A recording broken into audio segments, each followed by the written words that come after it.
ਸਾਰੇ ਭੈਣ ਭਰਾਵਾਂ ਨੂੰ ਜੈ ਮਸੀਹ ਦੀ। ਅੱਜ ਦੇ ਵਚਨ ਦਾ ਮਨਨ ਕਰਨ ਤੋਂ ਪਹਿਲਾਂ ਅਸੀਂ ਪ੍ਰਾਰਥਨਾ ਵਿੱਚ ਜਾਵਾਂਗੇ।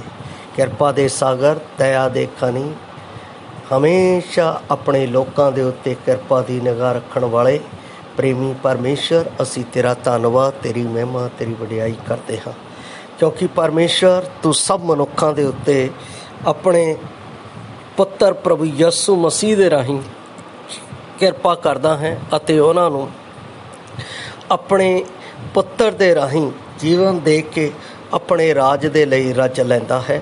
ਉਸ ਦੇ ਲਈ ਅਸੀਂ ਤੇਰਾ ਧੰਨਵਾਦ ਹਾਂ ਪਰਮੇਸ਼ਰ ਪਿਤਾ। ਜਦੋਂ ਅਸੀਂ ਅੱਜ ਵਚਨ ਦਾ ਮਨਨ ਕਰਨ ਜਾ ਰਹੇ ਹਾਂ ਤਾਂ ਤੇਰੇ ਵਚਨ ਦੀ ਬੁੱਧ, ਤੇਰੇ ਵਚਨ ਦਾ ਗਿਆਨ ਔਰ ਤੇਰੇ ਵਚਨ ਦੀ ਸਮਝ ਸਾਡੇ ਜੀਵਨ ਦੇ ਵਿੱਚ ਪਰਮੇਸ਼ਰ ਪਿਤਾ ਤੇਰੀ ਹੀ ਮਰਜ਼ੀ ਦੇ ਨਾਲ ਖੁੱਲ੍ਹ ਕੇ ਤੇਰੀ ਜਿਉਂਦੀ ਆਸ ਦੇ ਵਿੱਚ ਸਾਨੂੰ ਵਧਣ ਦੇ ਲਈ ਮਦਦ ਕਰੇ, ਤਾਂ ਕਿ ਅਸੀਂ ਆਪਣੇ ਵਿਸ਼ਵਾਸ ਦੇ ਵਿੱਚ ਵਫਾਦਾਰੀ ਦੇ ਨਾਲ ਤੇਰੀ ਆਮਦ ਤੱਕ ਤੇਰੇ ਵਚਨ ਦੇ ਨਾਲ ਬਣੇ ਰਹੀਏ ਔਰ ਤੇਰਾ ਹੀ ਨਾਮ ਸਾਡੇ ਜੀਵਨ ਦੇ ਵਿੱਚ ਉੱਚਾ ਹੋ ਸਕੇ। ਇਸ ਲਈ ਵਚਨ ਸੁਣਨ ਵਾਲੇ ਨੂੰ ਅਤੇ ਵਚਨ ਬੋਲਣ ਵਾਲੇ ਨੂੰ ਦੋਨਾਂ ਨੂੰ ਤੇਰੇ ਹੱਥਾਂ ਵਿੱਚ ਸੌਂਪਦੇ ਹੋਏ ਔਰ ਇਸ ਦੇ ਉੱਤੇ ਤੇਰੀ ਮਰਜ਼ੀ ਨੂੰ ਮੰਗਦੇ ਹੋਏ ਸਾਡੀ ਇਹ ਬੇਨਤੀ ਮੁਕਤੀ ਦਾ ਤੇ ਪ੍ਰਭੂ ਯਿਸੂ ਮਸੀਹ ਦੇ ਪਵਿੱਤਰ ਤੇ ਸਮਰਥੀ ਨਾਮ 'ਚ ਮੰਗਦੇ ਹਾਂ, ਆਮੀਨ। ਪਿਆਰੇ ਅਜ਼ੀਜ਼, ਅੱਜ ਦੇ ਜੋ ਵਚਨ ਦਾ ਮੈਂ ਭਾਗ ਲਿਆ ਹੈ ਉਹ ਲਿਆ ਹੈ ਮਰਕੁਸ ਦੀ ਅੰਜੀਲ, ਉਸ ਦਾ 13 ਅਧਿਆਏ, ਉਸ ਦੀ 33 ਤੋਂ ਲੈ ਕੇ 37 ਤੱਕ ਲਿਖਿਆ ਹੈ। ਖਬਰਦਾਰ ਜਾਗਦੇ ਰਹੋ ਅਤੇ ਪ੍ਰਾਰਥਨਾ ਕਰੋ, ਕਿਉਂਕਿ ਤੁਸੀਂ ਨਹੀਂ ਜਾਣਦੇ ਜੋ ਉਹ ਵੇਲਾ ਕਦ ਹੋਵੇਗਾ। ਇਹ ਇੱਕ ਪਰਦੇਸ ਗਏ ਹੋਏ ਮਨੁੱਖ ਵਰਗਾ ਹੈ, ਜਿਹਨੇ ਘਰੋਂ ਜਾਂਦੇ ਵੇਲੇ ਆਪਣੇ ਨੌਕਰਾਂ ਨੂੰ ਇਖਤਿਆਰ ਅਤੇ ਹਰੇਕ ਨੂੰ ਉਹਦਾ ਕੰਮ ਦਿੱਤਾ ਅਤੇ ਦਰਬਾਨ ਨੂੰ ਹੁਕਮ ਕੀਤਾ ਕਿ ਭਾਈ ਜਾਗਦਾ ਰਹਿ। ਸੋ ਜਾਗਦੇ ਰਹੋ, ਕਿਉਂ ਜੋ ਤੁਸੀਂ ਨਹੀਂ ਜਾਣਦੇ ਭਾਈ ਘਰ ਦਾ ਮਾਲਕ ਕਦ ਆਵੇਗਾ, ਸਾਂਝ ਨੂੰ ਜਾਂ ਅੱਧੀ ਰਾਤ ਨੂੰ ਜਾਂ ਕੁੱਕੜ ਦੇ ਵਾਂਗ ਦੇਣ ਦੇ ਵੇਲੇ ਜਾਂ ਤੜਕੇ ਨੂੰ। ਤਾਂ ਅਜਿਹਾ ਨਾ ਹੋਵੇ ਜੋ ਅਚਾਨਕ ਆਣ ਕੇ ਉਹ ਤੁਹਾਨੂੰ ਸਤਾਵੇ। ਅਤੇ ਜੋ ਮੈਂ ਤੁਹਾਨੂੰ ਆਖਦਾ ਹਾਂ ਸੋ ਸਾਰਿਆਂ ਨੂੰ ਆਖਦਾ ਹਾਂ, ਭਾਈ ਜਾਗਦੇ ਰਹੋ। ਇਸ ਦਾ ਜੋ ਮੈਂ ਵਿਸ਼ਾ ਲਿਆ ਹੈ, ਵਿਸ਼ਵਾਸੀਆਂ ਦਾ ਉਸ ਦੀ ਆਮਦ ਤੱਕ ਵਫਾਦਾਰੀ ਨਾਲ ਜਾਗਦੇ ਰਹਿਣਾ। ਇਸ ਦਾ ਅਰਥ ਮੈਂ ਜਦੋਂ ਵਚਨ ਨੂੰ ਪੜ੍ਹਦਾ ਹਾਂ ਤਾਂ ਮਸੀਹ ਦੇ ਇਸ ਤੱਥ ਉੱਤੇ ਜ਼ੋਰ ਦਿੰਦਾ ਹਾਂ ਕਿ ਉਸ ਦੇ ਵਫਾਦਾਰ ਚੇਲਿਆਂ ਲਈ ਉਸ ਦੀ ਆਮਦ ਕਿਸੇ ਵੀ ਸਮੇਂ ਹੋ ਸਕਦੀ ਹੈ, ਦਿਨ ਜਾਂ ਰਾਤ ਨੂੰ। ਉਹ ਸਾਫ਼ ਸਿਖਾਉਂਦਾ ਹੈ ਕਿ ਉਸ ਦੀ ਦੂਜੀ ਆਮਦ ਦਾ ਪਹਿਲਾ ਪੜਾਅ ਪੂਰੀ ਤਰ੍ਹਾਂ ਅਚਨਚੇਤ ਹੋਵੇਗਾ, ਜਦੋਂ ਉਸ ਦੇ ਵਫਾਦਾਰ ਲੋਕ, ਉਹ ਜਿਹੜੇ ਮਰ ਚੁੱਕੇ ਹਨ, ਜਿਹੜੇ ਉਸ ਸਮੇਂ ਜਿਉਂਦੀਆਂ ਦੇਹਾਂ ਧਰਤੀ ਉੱਤੇ ਮਸੀਹ ਦੇ ਨਾਲ ਉਠਾਏ ਜਾਣਗੇ। ਕਿਉਂ ਜੋ ਉਸ ਦਾ ਆਉਣਾ ਅਚਨਚੇਤ ਅਤੇ ਅਚਾਨਕ ਹੋਵੇਗਾ। ਸਾਰੇ ਵਿਸ਼ਵਾਸੀਆਂ ਨੂੰ ਆਤਮਿਕ ਤੌਰ 'ਤੇ ਚੌਕਸ ਅਤੇ ਮਸੀਹ ਦੇ ਨਾਲ ਵਫਾਦਾਰ ਬਣੇ ਰਹਿਣਾ ਹੈ। ਮਸੀਹ ਦੀ ਆਮਦ ਦਾ ਆਖਰੀ ਪੜਾਅ ਉਦੋਂ ਹੋਵੇਗਾ ਜਦੋਂ ਯਥਾਰਥ ਅਤੇ ਸਰੀਰਕ ਰੂਪ ਵਿੱਚ ਧਰਤੀ ਉੱਤੇ ਵੱਡੀ ਵਿਪਤਾ ਅਤੇ ਅੰਤ ਵਿੱਚ ਆਉਂਦਾ ਹੈ। ਮੈਂ ਇਸ ਨੂੰ ਹੋਰ ਵੀ ਵਿਸਤਾਰ ਦੇ ਨਾਲ ਆਪ ਦੇ ਅੱਗੇ ਇਸ ਨੂੰ ਰੱਖਦਾ ਹਾਂ, ਕਿਉਂਕਿ ਇਹ ਜੋ ਗੱਲ ਹੈ ਇਹ ਬੜੀ ਮਹੱਤਵਪੂਰਨ ਔਰ ਬੜੀ ਦਿਲਚਸਪ ਹੈ ਔਰ ਇਸ ਵਿੱਚ ਪਰਮੇਸ਼ਵਰ ਦਾ ਖਾਸ ਜੋ ਲਿਖਿਆ ਹੈ ਕਿ ਪਰ ਉਹ ਦਿਨ ਉਸ ਘੜੀ ਦੇ ਵਿਖੇ ਕੋਈ ਨਹੀਂ ਜਾਣਦਾ, ਨਾ ਸਵਰਗ ਦੇ ਦੂਤ, ਨਾ ਪੁੱਤਰ, ਪਰ ਕੇਵਲ ਪਿਤਾ। ਇਹ ਬਹੁਤ ਪ੍ਰਸਿੱਧ ਹੈ ਕਿ ਇਹ ਆਇਤ ਅੰਜੀਲ ਦੇ ਦੁਸ਼ਮਣਾਂ ਦੁਆਰਾ ਇਹ ਪ੍ਰਮਾਣਿਤ ਕਰਨ ਦੇ ਲਈ ਪ੍ਰਯੋਗ ਕੀਤੀ ਗਈ ਹੈ ਕਿ ਯਿਸੂ ਸਾਡੇ ਵਾਂਗ ਸੀਮਿਤ ਗਿਆਨ ਦੇ ਨਾਲ ਇੱਕ ਮਨੁੱਖ ਹੋਣ ਦੇ ਵੱਧ ਕੇ ਕੁਝ ਨਹੀਂ। ਇਹ ਗੰਭੀਰ ਅਤੇ ਭਰਮਾਏ ਹੋਏ ਵਿਸ਼ਵਾਸੀਆਂ ਦੇ ਦੁਆਰਾ ਇਹ ਪ੍ਰਦਰਸ਼ਨ ਕਰਨ ਦੇ ਲਈ ਵੀ ਪ੍ਰਯੋਗ ਕੀਤੀ ਜਾਂਦੀ ਹੈ ਕਿ ਯਿਸੂ ਨੇ ਖੁਦ ਨੂੰ ਦੇਵਤਵ ਦੇ ਗੁਣਾਂ ਤੋਂ ਖਾਲੀ ਕੀਤਾ ਜਦੋਂ ਉਹ ਸੰਸਾਰ ਦੇ ਵਿੱਚ ਇੱਕ ਮਨੁੱਖ ਦੇ ਵਜੋਂ ਆਇਆ। ਇਹਨਾਂ ਵਿੱਚੋਂ ਕੋਈ ਵੀ ਵਿਆਖਿਆ ਸਹੀ ਨਹੀਂ ਹੈ। ਯਸੂ ਪਰਮੇਸ਼ਰ ਅਤੇ ਮਨੁੱਖ ਦੋਵੇਂ ਹੈ ਅਤੇ ਸੀ। ਉਸ ਦੇ ਕੋਲ ਈਸ਼ਵਰਤਾਈ ਦੇ ਸਾਰੇ ਗੁਣ ਅਤੇ ਸਿੱਧ ਮਨੁੱਖ ਦੀਆਂ ਸਾਰੀਆਂ ਵਿਸ਼ੇਸ਼ਤਾਂ ਸਨ। ਇਹ ਸੱਚ ਹੈ ਕਿ ਉਹ ਈਸ਼ਵਰਤਾਈ ਸਰੀਰ ਦੀ ਇੱਕ ਦੇਹ ਵਿੱਚ ਢਕੀ ਹੋਈ ਸੀ, ਪਰ ਇਹ ਫਿਰ ਵੀ ਇੱਥੇ ਸੀ। ਇੱਥੇ ਕਦੇ ਵੀ ਇੱਕ ਸਮਾਂ ਨਹੀਂ ਸੀ ਜਦੋਂ ਉਹ ਪੂਰੀ ਤਰ੍ਹਾਂ ਨਾਲ ਪਰਮੇਸ਼ਰ ਨਹੀਂ ਸੀ। ਇਹ ਤਦ ਕਿਵੇਂ ਉਸ ਦੇ ਬਾਰੇ ਆਖਿਆ ਜਾ ਸਕਦਾ ਸੀ? ਉਹ ਉਸ ਦੇ ਦੂਜੇ ਆਗਮਨ ਦੇ ਸਮੇਂ ਨੂੰ ਨਹੀਂ ਜਾਣਦਾ ਹੈ। ਅਸੀਂ ਵਿਸ਼ਵਾਸ ਕਰਦੇ ਹਾਂ ਕਿ ਉੱਤਰ ਦੀ ਕੁੰਜੀ ਯੋਹੰਨਾ 15 ਦੇ ਵਿੱਚ ਪਾਈ ਜਾਂਦੀ ਹੈ। ਦਾਸ ਨਹੀਂ ਜਾਣਦਾ ਭਾਈ ਉਸ ਦਾ ਮਾਲਕ ਕੀ ਕਰਦਾ ਹੈ। ਇੱਕ ਸਿੱਧ ਦਾਸ ਹੁੰਦੇ ਹੋਏ ਪ੍ਰਭੂ ਯਿਸੂ ਨੂੰ ਉਸ ਦੇ ਆਉਣ ਦਾ ਸਮਾਂ ਜਾਣਨ ਨਹੀਂ ਦਿੱਤਾ ਗਿਆ ਸੀ। ਯੋਹੰਨਾ 12:50, 17:8। ਪਰਮੇਸ਼ਰ ਹੁੰਦੇ ਹੋਏ ਯਕੀਨਨ ਉਹ ਇਸ ਦੇ ਬਾਰੇ ਜਾਣਦਾ ਸੀ, ਪਰ ਦਾਸ ਹੁੰਦੇ ਹੋਏ ਇਹ ਇਸ ਨੂੰ ਦੂਜਿਆਂ ਤੇ ਇਸ ਦੇ ਪ੍ਰਗਟ ਕਰਨ ਦਾ ਮਕਸਦ ਲਈ ਜਾਣਨ ਨਹੀਂ ਦਿੱਤਾ ਗਿਆ ਸੀ। ਅਧਿਆਏ ਦੇ ਵਿੱਚ ਜਦੋਂ ਅਸੀਂ ਦੇਖਦੇ ਹਾਂ ਕਿ ਆਮਦ ਲਈ ਜਾਗਦੇ ਰਹਿਣਾ ਪ੍ਰਾਰਥਨਾ ਦੇ ਕਰਨ ਵਿੱਚ ਇੱਕ ਉਪਦੇਸ਼ ਦੇ ਨਾਲ ਸਮਾਪਤ ਹੁੰਦਾ ਹੈ।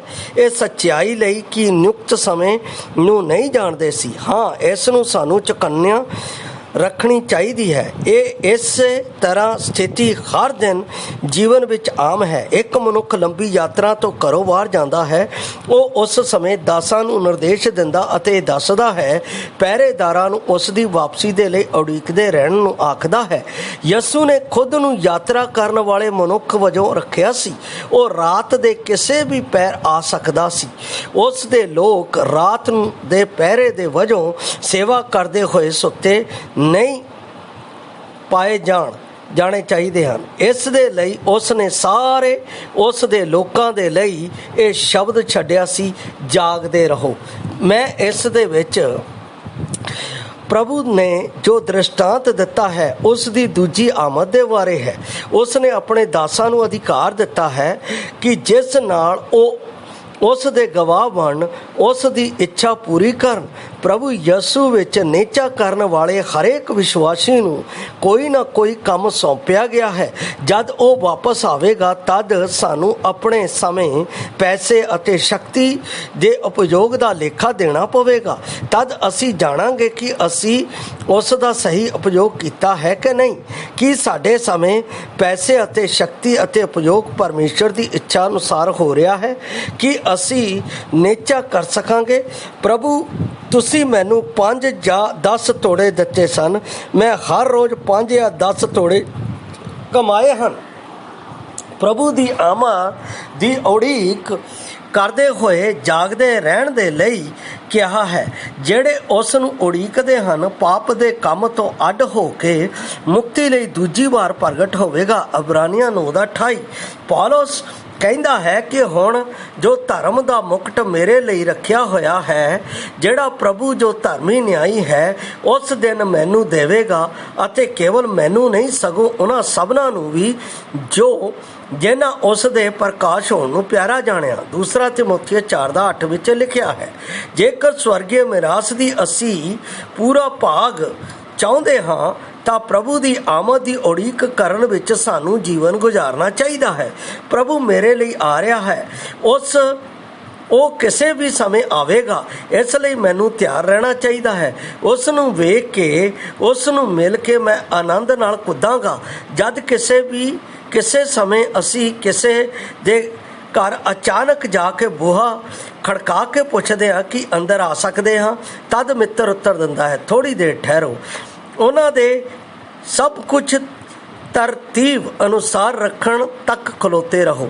ਪਰ ਪ੍ਰਭੂ ਦੀ ਆਮਦ ਦੇ ਲਈ ਸਾਨੂੰ ਸਦਾ ਤਿਆਰ ਰਹਿਣਾ ਚਾਹੀਦਾ ਹੈ। ਉਸ ਸਮੇਂ ਇੱਕ ਪਲ ਦਾ ਵੀ ਪ੍ਰਸ਼ਨ ਖੜਾ ਨਹੀਂ ਹੁੰਦਾ ਹੈ। ਇਸ ਕਾਰਨ ਸਾਨੂੰ ਪ੍ਰਭੂ ਦੀ ਮੇਜ਼ ਵਿੱਚ ਯੋਗ ਤਰੀਕੇ ਨਾਲ ਭਾਗ ਲੈਣਾ ਚਾਹੀਦਾ ਹੈ। ਸਾਨੂੰ ਆਪਣੇ ਆਪ ਦੀ ਜਾਂਚ ਕਰਨੀ ਚਾਹੀਦੀ ਹੈ। ਇੱਥੇ ਮੈਂ ਇੱਕ ਗੱਲ ਦੇ ਲਈ ਰੁਕਦਾ ਹਾਂ। ਇੱਥੇ ਰੁਕਣਾ ਕੀ ਹੈ? ਪਰਮੇਸ਼ਰ ਦਾ ਜਦੋਂ ਸਾਡੇ ਮੇਜ਼ ਦੇ ਕੋਲ ਆਉਣਾ ਹੈ, ਉਹ ਉਸ ਦੀ ਆਮਦ ਦੇ ਵਿੱਚ ਸ਼ਰੀਕ ਹੋਣ ਦੇ ਲਈ ਇੱਕ ਸਾਨੂੰ ਚਿੰਨ੍ਹ ਦਿੱਤਾ ਗਿਆ ਹੈ। ਇਹ ਪਵਿੱਤਰਤਾ ਦਾ ਚਿੰਨ੍ਹ ਹੈ। ਜੇ ਮੈਂ ਆਪਣੇ ਸੰਗੀ ਭਾਈ ਦੇ ਨਾਲ ਉਸ ਨੂੰ ਬੁਲਾਉਂਦਾ ਨਹੀਂ, ਉਸ ਦੇ ਲਈ ਮੈਂ ਮਨ ਦੇ ਵਿੱਚ ਗੱਲਾਂ ਰੱਖਦਾ ਹਾਂ, ਉਸ ਦੇ ਪ੍ਰਤੀ ਮੈਂ ਖੁਣਸ ਰੱਖਦਾ ਹਾਂ, ਤਾਂ ਮੇਰੇ ਭਾਈ ਉਸ ਮੇਜ਼ ਦੇ ਵਿੱਚ ਸ਼ਾਮਲ ਹੋਣ ਦਾ ਅਤੇ ਉਸ ਮੇਜ਼ ਦੇ ਵਿੱਚ ਹਿੱਸਾ ਲੈਣ ਦਾ ਕੋਈ ਫਾਇਦਾ ਨਹੀਂ ਹੈ।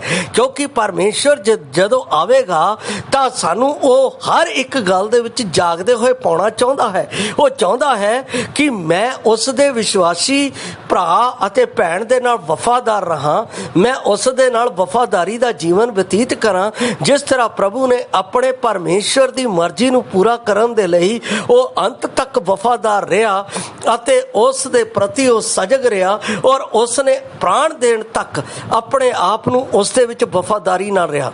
ਇੱਥੇ ਅਸੀਂ ਜਦੋਂ ਇੱਕ ਮੇਜ਼ ਦੇ ਵਿੱਚ ਸ਼ਾਮਲ ਹੁੰਦੇ ਹਾਂ ਤਾਂ ਪਤੀ ਪਤਨੀ ਦਾ ਮਨ ਇੱਕ ਨਹੀਂ ਹੁੰਦਾ ਹੈ, ਭੈਣ ਭਰਾ ਦਾ ਮਨ ਇੱਕ ਨਹੀਂ ਹੁੰਦਾ ਹੈ, ਮਾਤਾ ਪਿਤਾ ਦਾ ਮਨ ਇੱਕ ਨਹੀਂ ਹੁੰਦਾ ਹੈ, ਦੋਸਤ ਮਿੱਤਰ ਦਾ ਇੱਕ ਮਨ ਨਹੀਂ ਹੁੰਦਾ ਹੈ, ਯਾਰ ਦੋਸਤ ਅਸੀਂ ਇੱਕ ਦੂਸਰੇ ਦੇ ਨਾਲ ਅੰਦਰ ਖੁਣਸ ਰੱਖ ਕੇ ਉਸ ਮੇਜ਼ ਦੇ ਵਿੱਚ ਸ਼ਾਮਲ ਹੁੰਦੇ। ਮੈਂ ਸਮਝਦਾ ਹਾਂ ਉਹ ਪ੍ਰਭੂ ਦੀ ਮੇਜ਼ ਨੂੰ ਪਤਾ ਨਹੀਂ ਕੀ ਸਮਝਦੇ ਆ।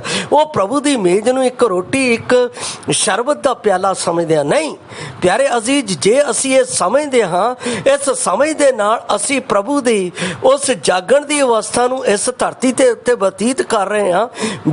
ਯਾਦ ਰੱਖੋ, ਉਹ ਪ੍ਰਭੂ ਮੇਰਾ ਅਤੇ ਆਪ ਦਾ ਨਿਆਂ ਕਰੇਗਾ। ਉਸ ਮੇਜ਼ ਦੇ ਪ੍ਰਤੀ ਅਗਰ ਅਸੀਂ ਪਵਿੱਤਰਤਾ ਅਤੇ ਵਫਾਦਾਰੀ ਨਹੀਂ ਨਿਭਾਈ ਹੈ ਤਾਂ ਉਹ ਸਾਡੇ ਅੱਗੇ ਨਿਆਂ ਨੂੰ ਖੜਾ ਕਰੇਗਾ।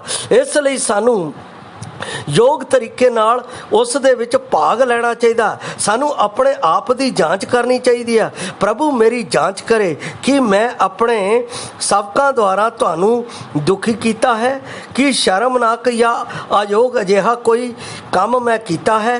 ਮੇਰੇ ਤੇ ਦਇਆ ਕਰਕੇ ਮੈਨੂੰ ਮਾਫ ਕਰ।